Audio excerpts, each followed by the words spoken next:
Ambassador Vexthal's mandibles clicked nervously as he watched the human delegation depart the Galactic Council chamber. The vote had been unanimous among the elder species. Humanity would be expelled from galactic society, their hyperspace lanes revoked, their colonies isolated. 5,000 years of collective civilization had spoken with one voice, and that voice said humans were too dangerous, too unpredictable, too violent to remain among the stars. The ambassador had expected outrage, perhaps threats, maybe even the rumored human phenomenon called tears. Instead, the human representative had simply smiled, thanked the council for their time, and left. That smile haunted Vexthal more than any threat could have. 3 cycles later, the first reports arrived. Human colonies weren't broadcasting distress signals or pleading for reinstatement. They were dismantling their trade stations, systematically, efficiently. Every human outpost, every embassy, every commercial hub was being stripped down to its bolts and packed away. The humans were leaving, but they weren't going home. Commander Sarah Chen stood on the bridge of the Exodus, watching her homeworld shrink in the viewport.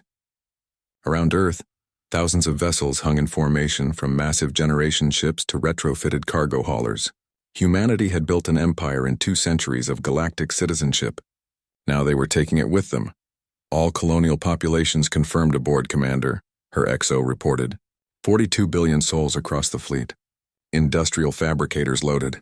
Genetic archives secured. We're ready. What about the volunteers? Chen asked. 200,000 scientists, engineers, and support staff remain scattered across council space. They've accepted the terms, Chen nodded. The volunteers would stay behind, living as individuals without species rights, gathering intelligence and maintaining the underground technical exchanges humanity had cultivated.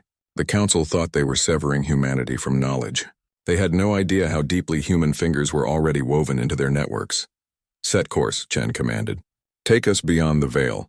The Veil was what civilized species called the Galactic Edge, where stars grew sparse and ancient dangers lurked. No sane species ventured there. The council had assumed exiling humanity to that darkness was a death sentence wrapped in mercy. Humanity saw opportunity. 50 years passed. The council had forgotten about the human problem, dismissing it as resolved. Then the Kreshtar came.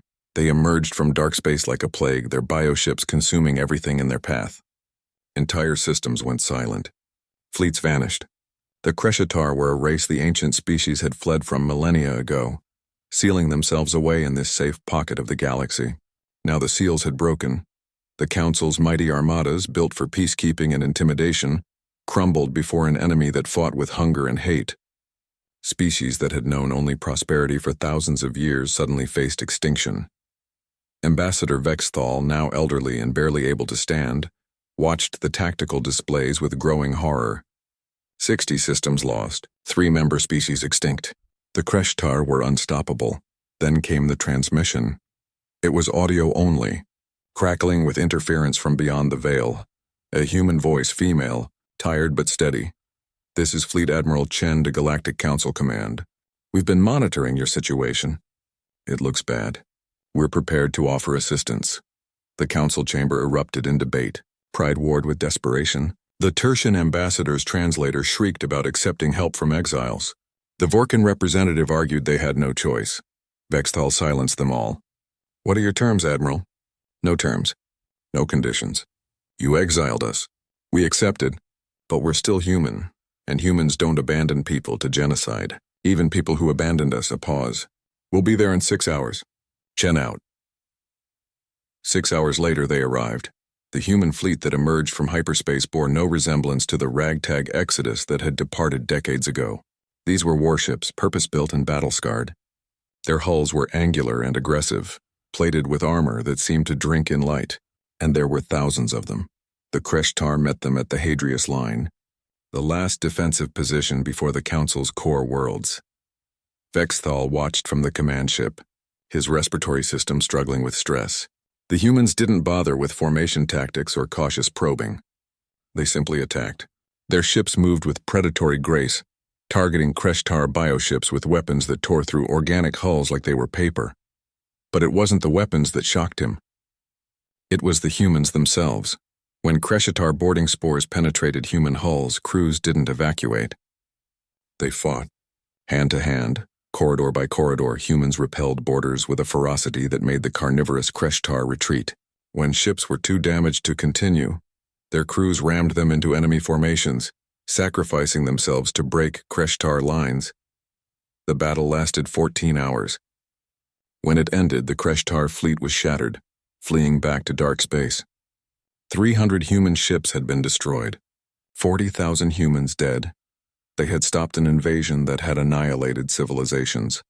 Admiral Chen's face appeared on the Council's main viewer. She looked exhausted, a burn scar fresh on her cheek. The Kreshtar won't trouble you again for a generation. We'll maintain patrols along the Vale. Keep your people safe. Admiral, Vexthal spoke before she could disconnect. The Exile. We were wrong. Please return. Let us No. Chen's voice was firm but not unkind. You were right about us, Ambassador. We are violent. We are dangerous. We love fighting and dying for causes that matter. Out here beyond your peaceful societies, we've found our place. We've met species you forgot, dangers you abandoned. Someone needs to stand in the darkness. Let it be us. Let it always be us. You keep your peace, your prosperity, your 10,000 years of civilization. We'll keep the monsters away. The transmission ended.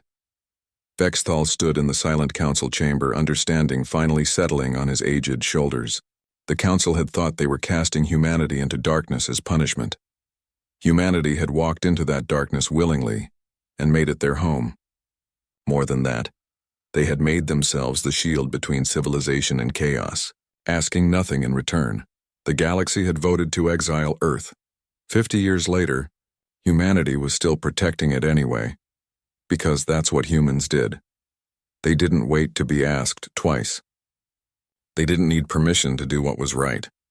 They simply chose to stand between the light and the dark, year after year, generation after generation, and they called it Tuesday.